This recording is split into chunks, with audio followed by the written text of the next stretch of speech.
gwenge mag mawuok e gwadhi e Trans Nzoia kama Jokanyo migawo masomo e kaunti ma Trans Nzoia koro dwaro ni skunde mag sekondar ochak solo paro maliw madhi konyo jopuonjre ma nyiri ma sani rieny e sombgi. Ka giloso St. Joseph, gitelo ni dwaro nitiere mar jiwo weche mag somo kendo tiyo kod kit chwech mag mine mar jiwo nyiri man kod riyo mar biro rieny kendo muomo somo. Jonyuol bende ojiw mondo kik jwang' ting' mar tiegoro were ma nyiri kendo ikogi ne ngima makiny.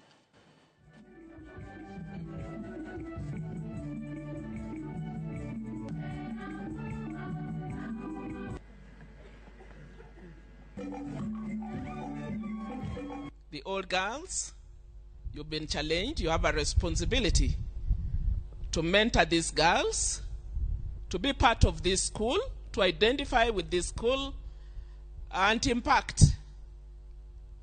We challenge you to take up at least a project, however small, that in your own remembrance.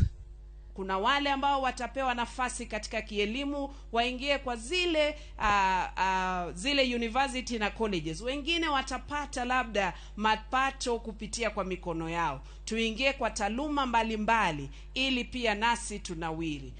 You are still too young to start family life now. However good you are, you will not manage the double role of being a learner and a mother at the same time.